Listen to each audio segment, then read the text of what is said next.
In 1938, Orson Welles and a group of actors interrupted a radio broadcast to warn the public that the planet had been invaded by aliens. While they were really just reading a script based on H.G. Wells' novel, The War of the Worlds, the fake news story spiraled out of control and plunged the entire country into a state of mass hysteria. Or did it? Today, we're going to take a look at the original War of the Worlds broadcast. But before we get started, be sure to subscribe to the Weird History channel and let us know in the comments below what other famous broadcast topics you would like to hear about. Now, who shall dwell in these worlds if they be inhabited?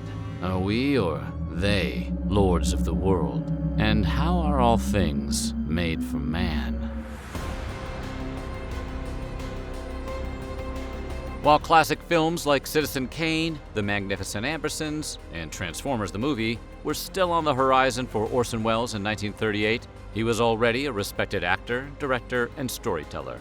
So it shouldn't have come as much of a surprise to anyone that he was just spinning a Halloween yarn when he took to the radio on October 30th of that year to announce that aliens had landed on Earth and were attacking New York. But apparently, it did. In reality, the broadcast, which started at 8 p.m. Eastern Time, was the product of Welles's Mercury Theater group. The story they told placed the start of the invasion at Grover's Mill, New Jersey.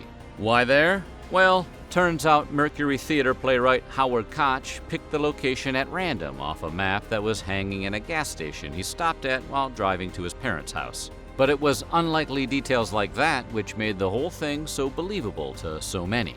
The narrative claimed that the Martians had walking war machines that fired heat rays at the human beings who came to see their crash site. They then easily killed 7,000 National Guardsmen. The U.S. military subsequently attacked with artillery and bombers, but the Martians were unfazed and responded by releasing toxic gas into the air. The invasion then continued as more Martians landed in Chicago and St. Louis. The use of sophisticated sound effects, coupled with the Mercury Theater troops' terrifyingly realistic performances as radio announcers and witnesses to events, gave the whole thing a verisimilitude that convinced many it was the real deal.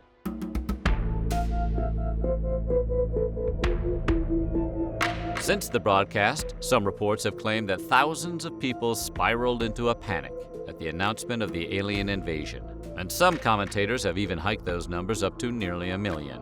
One of the more widespread rumors was that thousands of New Yorkers flooded the streets to see the invasion firsthand. It seemed Welles's decision to pepper the broadcast with fake radio reports from the U.S. Infantry and Air Force had upped the tension almost too effectively. The town of Grover's Mill, New Jersey, took the brunt of the panic, with its residents reportedly being led to believe their water tower had been taken over by aliens. Some reports even have citizens trying to shoot at it in order to protect themselves from the Martians.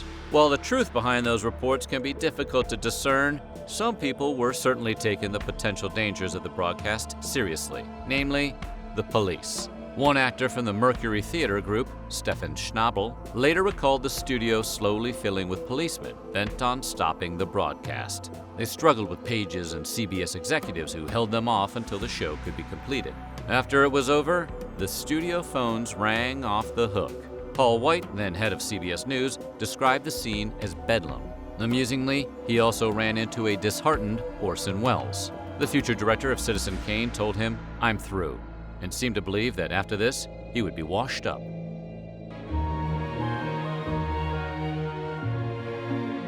Today, many take it for granted that the famous broadcast caused mayhem in the streets and even cost some people their lives. However, despite numerous newspaper reports of widespread panic in various cities, it probably never happened on anything close to the scale portrayed in the urban legends. According to modern researchers, the vast majority of those who were tuned in recognized that the broadcast was merely a Halloween prank.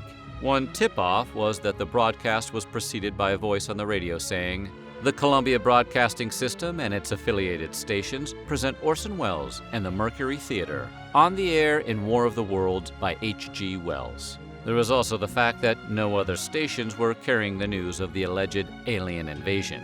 Welles probably never meant the broadcast to cause panic either. He was working off a script that should have been recognizable to anyone who had read H.G. Wells's classic book.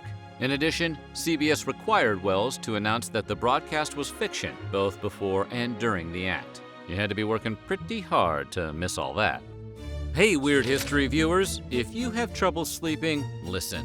In this weird world, it totally makes sense. But hang on, Weird History has partnered with Endel to help you out. It's an environment-based app that uses tech and science to give you real-time, personalized soundscapes to help you fall asleep. Brainwave studies show that Endel provides results. Endel is informed by science, created with science, and backed by science. Endel can help improve how you feel, night and day. I feel like sleeping right now just saying it. Endel.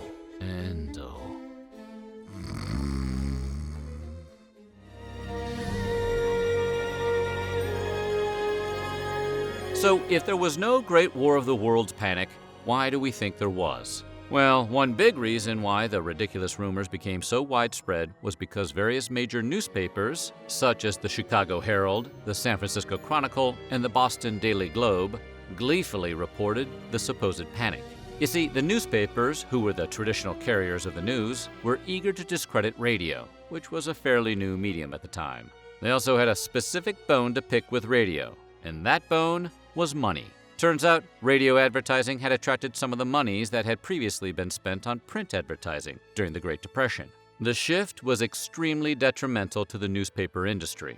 When Welles's broadcast rubbed some folks the wrong way, the newspapermen made every effort to fan the flames and portray radio as an unreliable source of news. They sensationalized the story and played up the idea of radio causing a panic in order to convince potential advertisers that the new medium was unreliable and their money was better spent on print ads. Despite reports by Radiolab that claimed 12 million people were listening to Welles's broadcast and that 1 in 12 believed the story of an alien invasion, an investigation by Slate found that of the 5,000 households interviewed about the broadcast, under 2% were actually tuned into the War of the Worlds. It wasn't surprising that so few people were listening to Welles's broadcast. It competed directly with one of the most popular national programs at the time, namely ventriloquist Edgar Bergen's Chase and Sanborn Hour, a comedy variety show.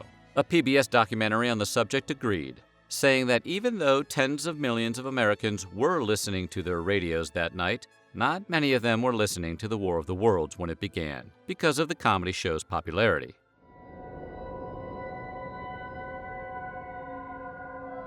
Apparently, Welles did not predict the outpour of panic, or the widespread rumors of panic in any case. Turns out, he just wanted to conduct a bit of an experiment. The alleged point was to teach the American people a lesson about not believing everything they hear on the radio. According to Welles, we wanted people to understand that they shouldn't take any opinion pre-digested, and they shouldn't swallow everything that came through the tap, whether it was radio or not. But as I say, it was only a partial experiment. We had no idea the extent of the thing. A valuable and important lesson, no doubt. After it surfaced that many of the reports of panic were falsified or exaggerated, there was plenty of backlash. Probably because it didn't make America look too great or too smart. Even Hitler threw in a comment about the hoax. Yeah, that's right.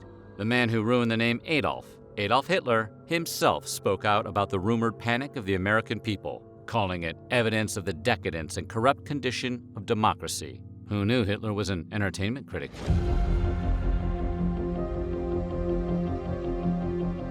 The government agency in charge of watching over the public radio waves was, and still is, the Federal Communications Commission, or FCC. And after the alleged War of the Worlds panic, they did, in fact, investigate the circumstances surrounding the broadcast. Ultimately, however, they concluded that no laws were broken.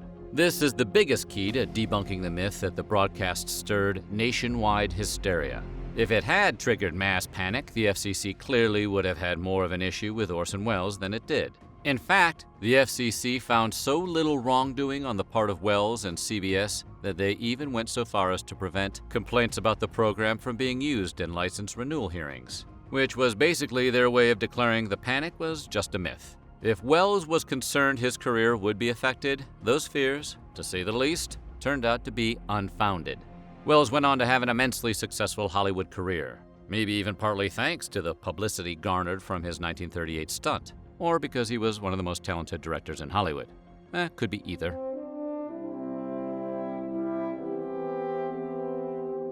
The War of the Worlds may have stirred up controversy and gossip, but it was not the first radio hoax. In fact, it missed that honor by over a decade. Turns out, 12 years earlier, in January of 1926, the BBC was subject to an interruption during a discussion of 18th century literature. The 12-minute interruption claimed that there were intense riots all around London. It then falsely reported that Big Ben had been blown up, a politician had been lynched, and a hotel burned to the ground. The most fascinating part? The script was written by a Catholic priest. While this man of the cloth may have beaten Orson Welles to the radio hoax punch, he did not, as far as we know, go on to direct any of the greatest movies of all time. We've all heard that life imitates art, and sadly, it sometimes imitates urban legends about art. For although the reports of mass panic and hysteria after Welles's broadcast turned out to be untrue, they certainly came true after a similar script was performed on the radio in Ecuador. In 1949, Eduardo Alcaraz and Leonardo Paez produced a Spanish-language version of Welles's 1938 script. After it was broadcast, panic erupted, which soon exploded into riots and chaos in the streets. At least 7 people were killed, including Paez's own girlfriend and nephew. Both the radio station and a newspaper that fanned the flames of the hoax were burned to the ground. Well, that escalated quickly. If you need help falling asleep, click the link. The first 100 people to download Endel will get a free week of audio experiences. And while you're at it, check out some of these other videos from our weird history.